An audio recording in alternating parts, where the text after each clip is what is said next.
क्या आपने कभी ध्यान लगाकर बैठे किसी व्यक्ति को देखा है? आखिर वह ऐसा क्यों बैठता है? इसका मतलब भला क्या होता है? क्यों हमारे ऋषि मुनियों और पूर्वजों ने इसे इतना ज्यादा महत्वपूर्ण माना है? और आज के समय में इसकी क्या भूमिका है? अगर आप इन सभी सवालों के जवाब को जानना चाहते हैं तो इस वीडियो के अंत तक जरूर बने रहिए, क्योंकि इस वीडियो में आज हम आपको उपासना के बारे में सब बताने वाले हैं। तो चलिए वीडियो को शुरू करते हैं। सबसे पहले बात करते हैं उपासना शब्द की। उपासना दो शब्दों से मिलकर बना है, उप यानी कि पास और आसन यानी कि बैठना। इसका मतलब है किसी के करीब बैठना, लेकिन यह केवल शारीरिक रूप से पास बैठने तक ही सीमित नहीं है। असल में यह अपने मन और आत्मा को उस उच्च शक्ति या उद्देश्य के पास ले जाने की प्रक्रिया है। हम इसको ध्यान, भक्ति या पूजा के रूप में भी समझ सकते हैं। लेकिन ध्यान रहे, उपासना सिर्फ किसी देवी देवता की आराधना नहीं है, बल्कि ये एक प्रक्रिया है जिससे कि हम अपने भीतर की शांति और सकारात्मकता को जागृत कर सकते हैं। बात करें उपासना के इतिहास की, तो उपासना की जड़ें प्राचीन भारतीय सभ्यता और संस्कृति में गहराई से जुड़ी है। इसके मूल सिद्धांत हमें वेदों और उपनिषदों से मिलते हैं। हमारे ऋषि मुनियों ने इसे आत्मा को ब्रह्मांडीय शक्ति या परमात्मा से जोड़ने का सबसे सरल और प्रभावी माध्यम माना है। उपासना का उद्देश्य केवल पूजा अर्चना तक ही सीमित नहीं था, बल्कि यह आत्मा की शुद्धि और मानसिक शांति का मार्ग भी था। प्राचीन ग्रंथों में उपासना को तीन मुख्य श्रेणियों में विभाजित किया गया है। पहला, साकार उपासना। इसमें मूर्ति, प्रतीक या चित्र के माध्यम से ईश्वर का ध्यान और पूजा करी जाती है। यह विधि उन लोगों के लिए है जो कि ईश्वर को भौतिक रूप में महसूस करना चाहता है। दूसरा है निर्गुण उपासना। यह भौतिक रूप से परे है। इसमें ध्यान, योग और ज्ञान का सहारा लिया जाता है। इसे आत्मा और परमात्मा के अद्वैत का अनुभव कराने का मार्ग माना गया है। आखिरी और तीसरा है संगीत और मंत्र उपासना। इसमें ध्वनि, संगीत और मंत्रों का उपयोग करके मन को एकाग्र किया जाता है। वैदिक काल में यह विधि विशेष रूप से लोकप्रिय थी। और क्या आप ये जानते हैं, वैदिक काल में उपासना केवल एक धार्मिक प्रक्रिया नहीं थी, बल्कि मानसिक और शारीरिक स्वास्थ्य के लिए भी महत्वपूर्ण मानी जाती थी। ऋग्वेद और यजुर्वेद में इसे आत्मा की शुद्धि और ज्ञान प्राप्ति का साधन बताया गया है।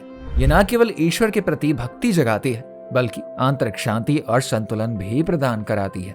आज के माहौल को देखकर सबसे ज्यादा प्रश्न यही उठता है कि हमारे वैदिक ग्रंथों, पुराणों और उपासना ने ज्ञान और शिक्षा में क्या योगदान दिया है।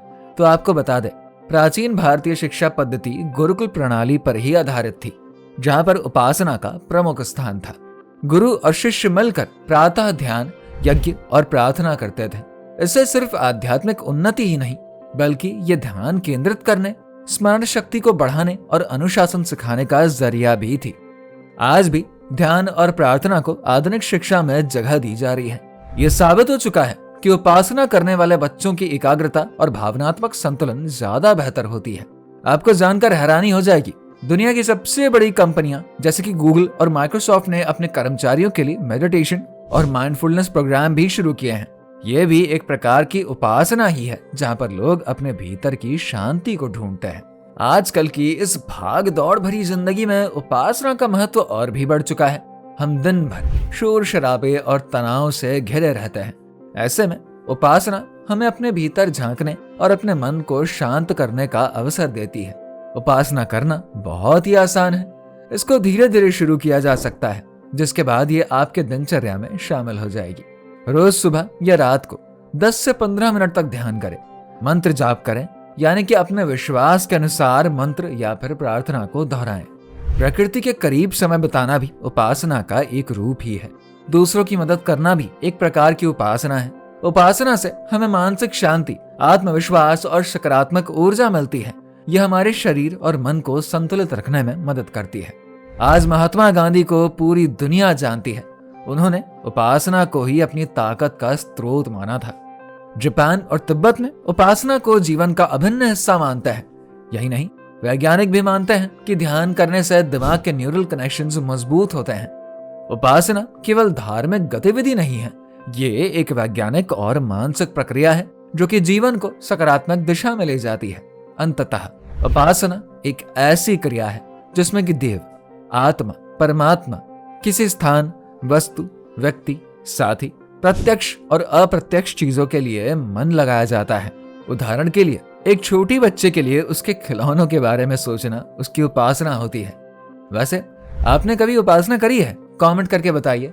अगर ये वीडियो आपको पसंद आई है तो उसको लाइक और शेयर करिए, साथ ही चैनल को सब्सक्राइब भी करिए।